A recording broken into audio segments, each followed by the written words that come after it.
What's up guys? My name's Dynasty. Got for y'all today another Mortal Kombat 11 video. Turns out that we're almost making the 2-month mark since we've heard anything official in regards to the Combat Pack DLC.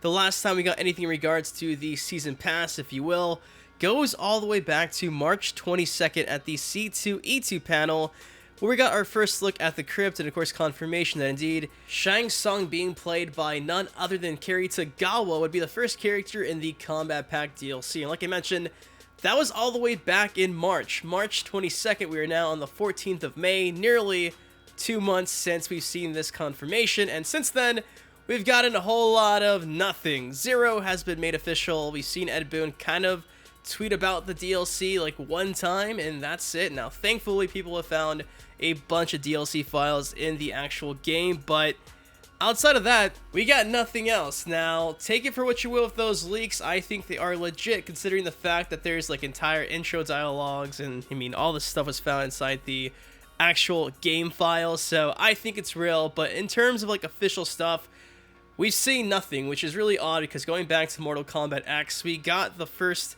Combat Pack trailer almost like a month before Mortal Kombat X was released. And as for like Injustice 2, a few weeks before Injustice 2 got released, we also saw every character inside the Fighter Pack 1 DLC. So usually, typically NetherRealm Studios likes to share the DLC right before the game launches. So when you buy the game, you know what you're getting if you do purchase like the premium edition, if you do get the season pass. So like you'd imagine, there's been quite the concern about not seeing anything about this Combat Pack DLC.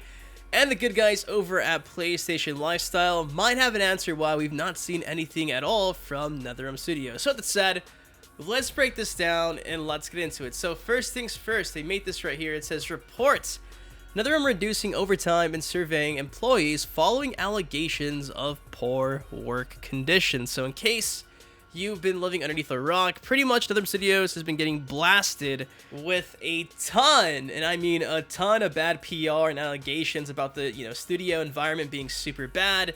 There's like former employees coming out trying to expose like the inside workings of NetherRealm Studios. So overall, it's been bad. There's been like complaints about crunch time and people having to work super duper late, getting paid minimum wage, and their ideas being stolen from them not getting hired and being pretty much like interns. I'm not going to go too in depth, but there's been a lot of bad PR for NetherRealm Studios since the launch of MK11, and this article pretty much confirms that now NetherRealm Studios is giving the employees a lot more free time and time off. So it says here, a week after promising to launch an investigation into allegations of toxic work conditions, NetherRealm Studios has reportedly cut down on overtime hours and has been holding internal meetings to assess the situation. The anonymous employee also said that following multiple reports in recent weeks, NetherRealm decided to give its employees last weekend off. From there, here's a quote from a current NetherRealm employee who's staying anonymous. He said, coincidentally maybe, we were given the weekend off and have not yet gone past 6 p.m. this week, they said. However, there are concerns that an upcoming Mortal Kombat 11 patch will prompt the management to demand overtime yet again. It closes by saying, I'm assuming we'll be back to our overtime hours very soon. Variety source also said the employees are cautious and aren't getting their hopes up just yet. So when I first read this article that was just posted over the weekend on Sunday, I was thinking that, wow, maybe this is why we haven't heard anything whatsoever about the Combat Pack DLC apart from what we saw going back to the C2E2 event in March. NetherRealm Studios is cutting back employee hours, giving them the weekend off. They're not working too hard because there's been, like I mentioned, a ton of backlash, a ton of bad PR against the studio. And I mean, the first week alone, that was a nightmare for NetherRealm Studios. Like, they had to just go in there and fix a bunch of stuff. There is like, what, 2-3 different patches to give us more rewards for like towers of time, making the crypt a lot easier because it was going to be a grind fest. Not to say it's not a grind fest right now, but the game before launch and the first week of launch was a nightmare. So they worked their ass off that entire first week.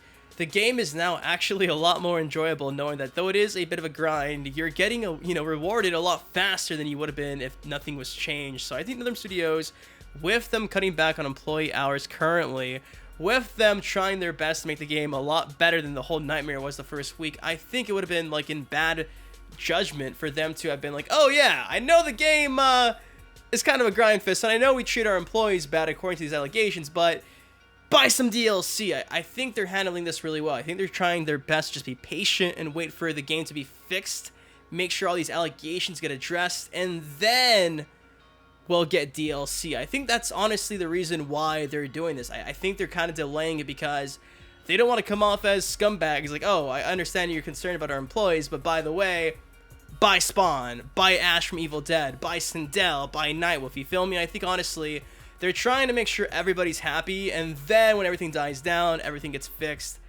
we'll get DLC. So I think this is what's going on currently. I mean, I might be wrong, but I think that does make sense, hence why we really have not heard anything about DLC. This has never happened before. Usually, with NetherRealm Studios, you know what you're getting before the game comes out. I think Ed Boon's even spoken against, like, companies coming out and pushing DLC before a game's released. I know, going back to my days covering Soul Calibur 6, there was the Tira DLC controversy. In case you're not familiar, Bandai Namco released, or revealed anyway, Tira as a DLC character before we even knew the full roster of SC6. Ed Boon came out and was kind of being subliminal. I think it was in regards to that, and he's always been really outspoken about giving you guys an idea what you're buying before you purchase it. So this is all out of left field. NetherRealm Studios is usually really good about letting you know what you're getting before you purchase something. So we've never seen them do anything like this. And I honestly think of them cutting hours for their employees, them just trying to deal with the PR nightmare, which I think they've done well so far. Going back to the first week Grind Fest, they held like an impromptu combat cast.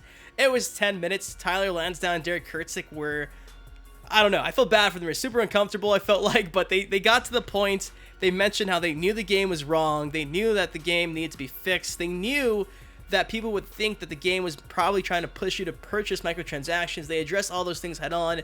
And NetherRealm Studios, I think, is doing okay. I honestly think they have good intentions. So I think that's what's going on right now. I don't think they want to come out and be like, oh, hey, all this is going on, but buy our DLC. So thankfully, everything has been fixed from a gameplay standpoint.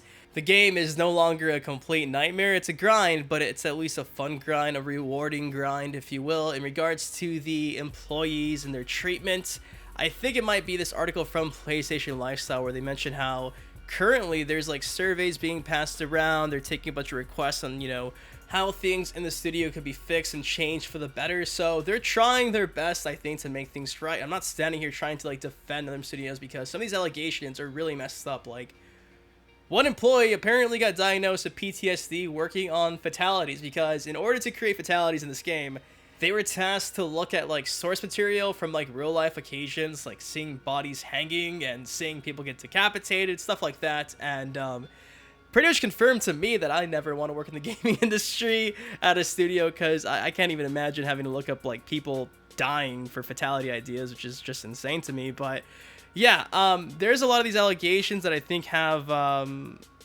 some weight to them. So by no means am I trying to like say, oh yeah, NetherRealm, they did nothing wrong, because no, trust me, they did. And people like Maximilian Dude have come out and kind of spoken about that on Twitter and stuff. And I'm just trying to stay neutral here, but I think NetherRealm Studios is at least making a great attempt to fix things, and it's cool to see that they're not just out here like, oh yeah, the game is broken, here's some DLC. So I think just be patient. Like I mentioned, the game is now at least playable, enjoyable. The allegations are now being addressed. They're doing their stuff in studio to make sure everything gets improved, and with a bunch of tournaments coming out really soon, I mean, I think the 25th we have Combo Breaker. That could very well be the time we get to see the Combat Pack DLC get revealed. So hey, cross your fingers. I think it's going to be sooner rather than later, but I think with them reducing overtime hours and surveying employees following all this stuff's been going down, I think that pretty much explains why we haven't heard anything about DLC. I think after all this stuff came out, they're more focused on the betterment of their employees rather than finishing up Spawn and Ash and Deadpool or whatever, you know what I mean? I think they were more concerned about bigger and better things. And me personally, I will gladly wait 10, 20, 30, 40, 50, a million more days for this Combat Pack DLC trailer if it meant that the guys in that studio get treated better. Because I know for me, I went to the reveal event in LA. WB flew me out. Thank you, WB. And I got to meet some of those designers, man. And they were some of the coolest and friendliest and nicest people I've ever met. And when all these allegations came out, I was pissed, to be honest with you. I'm still kind of upset to read this stuff because it sucks, you know. Nobody goes into the gaming industry to, you know, for that type of stuff that's being alleged. So anyways, that's all I got for y'all today. Let's just hope things get better. I mean, the game's running amazing. allegations are being fixed. Employees are now relaxing a bit, so hopefully that means that everyone's in good spirits, and then the DLC can finally be rolled out. But guys, that's all I got for y'all today. Now, I'm super curious, what's your opinion on the situation? Do you think that with them cutting back on employee hours and overtime, that's the reason why we haven't really seen much DLC? Let me know in the comment section below. Of course, if you did enjoy this video, please take 1 second, drop a like on it. Subscribe to some more MK11 content on the daily. Next time, I've been your host from Dynasty, guys. Please take care, stay safe. My bad if my voice sounds horrible. I've been sick all weekend long, and it's killing me to make this video, but I just had to talk about it. But anyways, that's it. I'll see you guys later. Have a good one. Peace. Let's break it down. It all started in 92, dressed in all blue with some of the best fighting moves. I was also born in 92. Oh shit. Dynasty, pay attention to where I go with this. I didn't die in the events of the first game. That's the only difference. Here to hang like a rope chain. John Tobias, Ed Boon, y'all fucking amazing.